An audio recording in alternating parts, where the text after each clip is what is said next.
Children's Emotion Regulation and Future Success. Welcome, my name is Majida, and I'm going to discuss how we manage our emotions and how it all started. Starting with the newborns, we know they have innate emotions.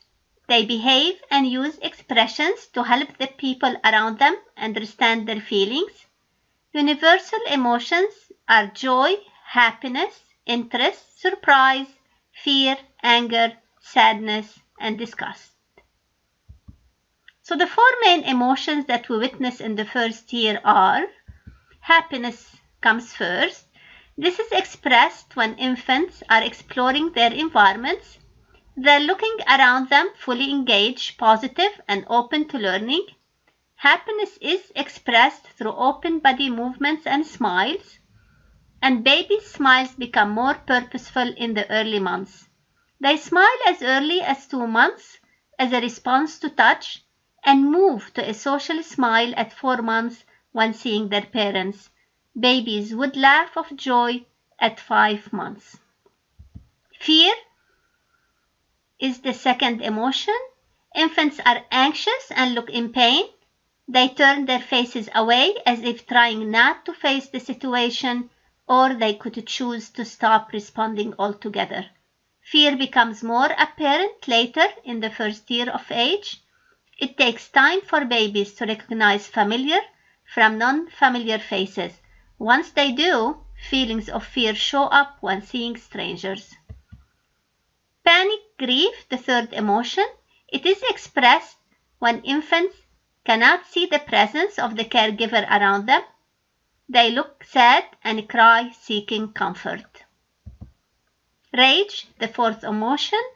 It is when infants express irritation, anger, or restraint for an extended time. They lash out by physically attacking people within their reach. In the second year, higher order emotions that are seen are embarrassment, shame, pride, and guilt. Children become more self-aware. They experience feelings of pride and guilt as a response to people's interactions with them. It will take parents some time to understand the facial expressions of infants. However, the process helps parents develop a positive relationship with the child.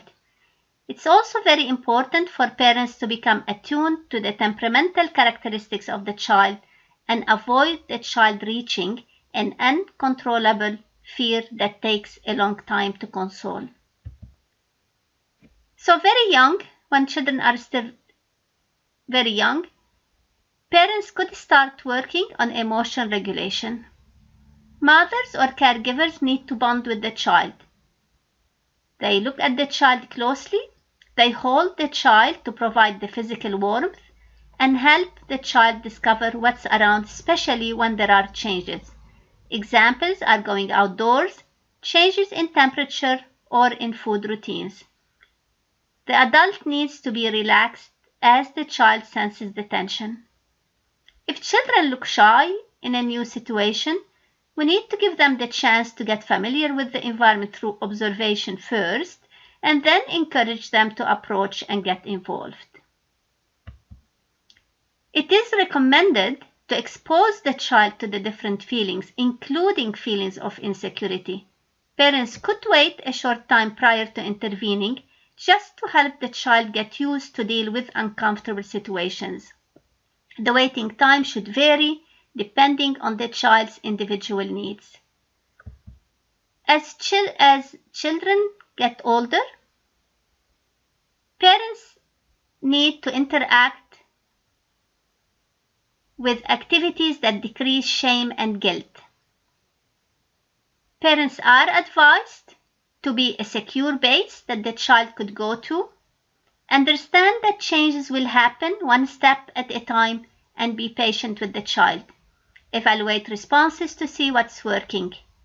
Parents are advised to balance between setting limits and allowing the child to experiment. They should comment on the behavior and not on the child, and focus on praise and not on shaming the child. The environment plays a major role in helping the child manage fear and anxiety. The physical setting and the daily routine should be predictable so the child knows what to expect. An organized physical setting and a regular daily schedule foster a sense of familiarity in children and encourage them to explore their environment. Now, in addition to setting the environment, parents should have emotional habits. They should themselves love who they are as people and feel confident in order for the child to do the same. They should express gratitude and instill in children the habit of expressing gratitude for specific belongings. Children do not know abstract concepts, but can say thanks for having specific objects. Parents should not associate loving children with success. Accept children the way they are. Behaviors can be changed, but harming a child's sense of self can be damaging in the long term. Teaching children to be their own friend and to ask themselves if an activity could hurt them. This comes from children witnessing how parents act through the day and whether themselves they're evaluating the activities that they're engaging in. To take all that and project it to the future, helping children manage the full range of their emotions and learn problem solving to alleviate each emotion will help them succeed in a global world. Successful people accept their emotions and work through them to achieve a balanced life. Small steps will help children develop complex strategies to manage emotions as they grow up. Most of our personality, and that's very, very important to remember, that most of our personality is formed in early childhood. Parents and caregivers must be very intentional in their interactions with children to help them develop emotional regulation. A reference that was used is the book Child Development and Learning. If you like to get more content, subscribe. And for information about child development, please refer to the Future Global Children website, where you will find posts that address children's social, emotional, physical, cognitive, and language development. If you have an infant or provide care to an infant, consider buying from Amazon the guide, Infant Development for Moms and Dads, 20 Questions and Answers for a Super Job.